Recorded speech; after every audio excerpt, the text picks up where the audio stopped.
Regretted asking for a break. Ever wonder what happens in the quantum fabric of a relationship when someone utters those dreaded words? I think we need a break. What mysterious forces are at work in the days and weeks after this relationship-altering statement? It turns out that taking a break creates one of the most fascinating psychological phenomena in human relationships.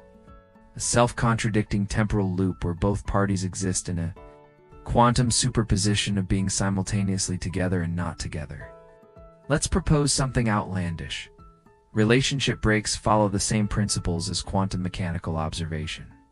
The act of requesting a break actually creates a new reality that wouldn't otherwise exist. Similar to how observation collapses quantum probability waves. When physicists study quantum particles, they discovered something mind-bending. Particles exist in multiple states until observed.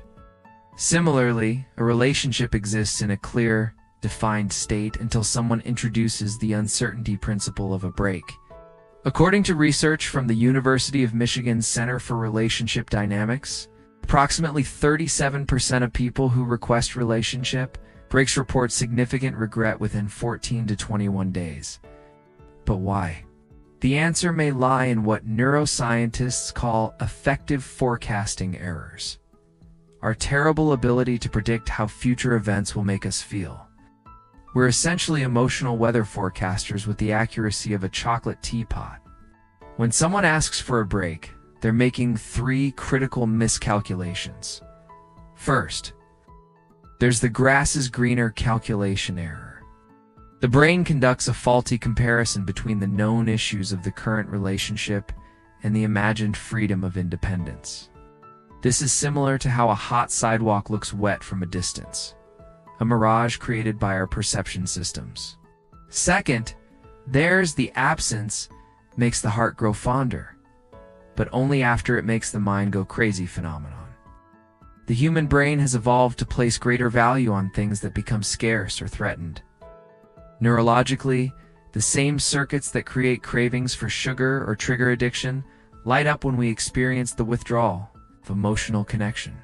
Testing with functional MRI scans shows that people viewing photos of recent ex-partners activate the same brain. Regions associated with physical pain and cocaine withdrawal. Evolutionarily speaking, our brains treat social rejection as a survival threat because for our ancestors, being cast out from the group often meant death.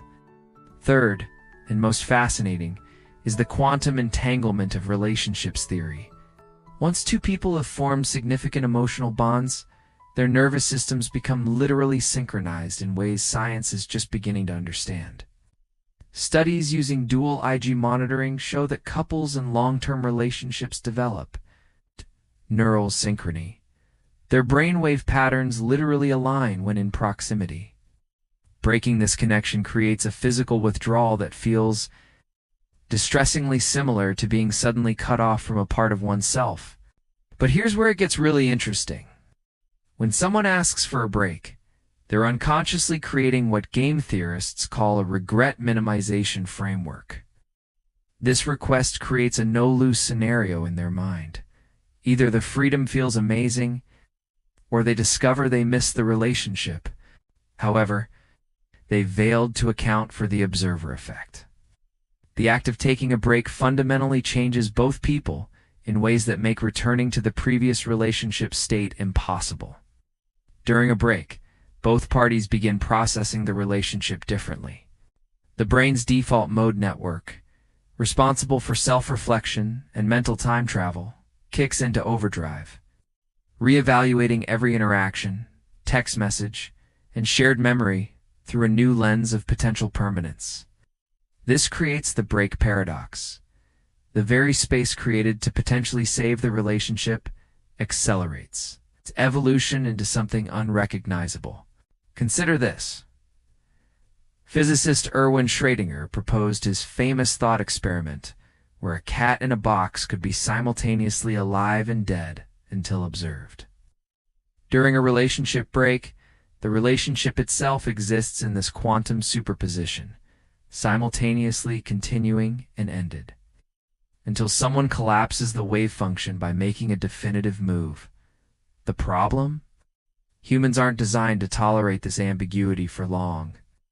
We crave certainty.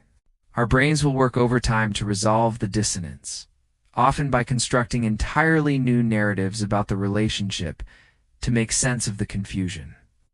By day 14 of a typical break, the person who requested it has usually created one of three mental models. 1. The idealized past model, where selective memory highlights only the positive aspects of the relationship, creating an unrealistic standard even the original relationship never met. 2. The freedom euphoria model, where temporary relief from relationship tensions is mistaken for a permanent state of improved happiness. 3. The bargaining universe model, where they believe the relationship can be restored, but with all the problematic elements magically removed. All three models collide spectacularly with reality around days 18 to 25, precisely when regret typically peaks. But here's the most unexpected conclusion. The moment regret sets in is actually the worst possible time to attempt reconciliation. The regret phase represents emotional whiplash rather than clear-headed evaluation. Data from relationship psychologists shows that decisions made during the regret phase have a 64% higher failure rate than those made after emotional equilibrium returns. Moreover, the original relationship cannot be resurrected. It's been fundamentally altered on a quantum level. Any reconnection is unto continuation, but rather a completely new relationship that happens to include the same people. So what's the solution to this temporal paradox, according to advanced decision theory? The optimal approach is to accelerate reconciliation during the regret phase, but rather to establish a predetermined waiting period before any major relationship decisions, similar to how some states require cooling-off periods before major purchases or legal actions.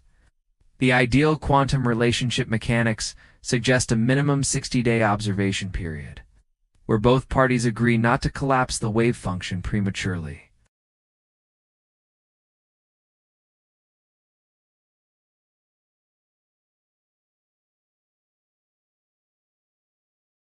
Just remember, unlike Schrödinger's unfortunate cat, relationships that enter the box of taking a break rarely come out the same as they went in. They emerge as something entirely new, whether that's a stronger connection, a friendship, or to people who finally understand why they're better off in parallel universes.